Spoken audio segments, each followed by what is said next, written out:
ये आकाशवाणी है। अब आप विमलेंदु पांडे से समाचार सुनिए।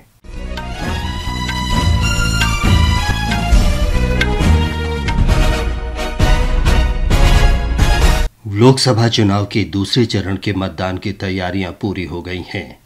इस चरण में 12 राज्यों और एक केंद्र शासित प्रदेश की 88 लोकसभा सीटों के लिए कल वोट डाले जाएंगे।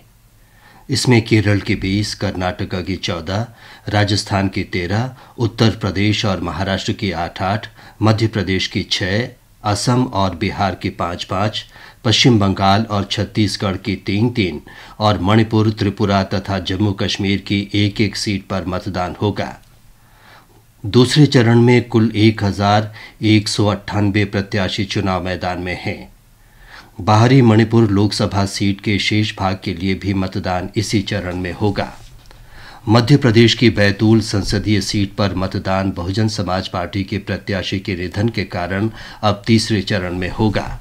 असम में कल सिलचर, करीमगंज, नौगांव, दीफू और दरांग उदालगुड़ी लोकसभा सीटों पर वोट डाले जाएंगे।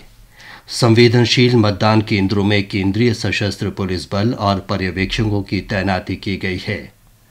लगभग 50% मतदान केंद्रों की लाइव वेबकास्टिंग से निगरानी की जा रही है।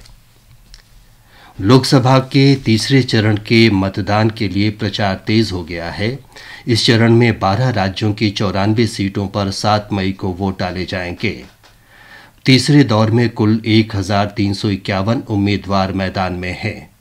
इस चरण में गुजरात की 25, असम की 4, बिहार की 5, छत्तीसगढ़ की 7, उत्तर प्रदेश की 10, महाराष्ट्र की 11, कर्नाटक की 14, पश्चिम बंगाल की 4, मध्य प्रदेश की 9, गोवा और दादरा नगर हवेली की 2-2 तथा जम्मू कश्मीर की 1 सीट पर मतदान होगा।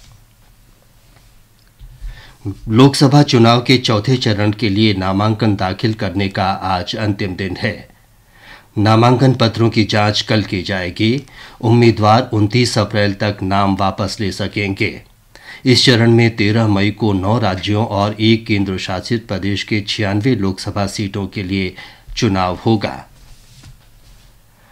निर्वाचन आयोग ने भारतीय जनता पार्टी और कांग्रेस के प्रमुख प्रचारकों के चुनाव आचार संहिता उल्लंघन के कथित मामलों पर संज्ञान लिया है। आयोग ने भाजपा अध्यक्ष जगत प्रकाश नड्डा और कांग्रेस अध्यक्ष मल्लिकार्जुन खड़गे को पत्र भेजकर इस महीने की 29 तारीख को सुबह 11 बजे तक जवाब मांगा है। पत्र में निर्वाचन आयोग ने निर्देश दिया है कि सभी मुख्य प्रचारक राजनीतिक संवाद के उच्च मानक स्थापित करें और आचार संहिता के प्रावधानों का पालन करें। कांग्रेस, भारतीय कम्युनिस्ट पार्टी और मार्क्सवादी कम्युनिस्ट पार्टी ने अपनी शिकायतों में वरिष्ठ भाजपा नेता के राजस्थान के बांसवाड़ा में भाषण पर आपत्ति व्यक्त की थी। भाजपा ने अपनी शिकायत में कांग्रेस नेता के केरल के कोट्टायम में दिए गए चुनावी भाषण पर आपत्ति जताई थी। राज्यसभा के सभापति जगदीप धनखड़ ने आज राज्यसभा के नवनिर्वाचित सदस्यों देवेंद्र प्रताप सिंह, तेजवीर सिंह और महेंद्र भट्ट को शपथ दिलाई। राष्ट्रीय सुरक्षा सलाहकार अजीत डोभाल ने जोर दिया है कि भारत आतंकी फंडिंग का विरोध करने के लिए आतंकवादियों और अपराधियों के सूचना और संचार प्रौद्योगिकी के दुरुपयोग को रोकने में सहयोग करना जारी रखेगा।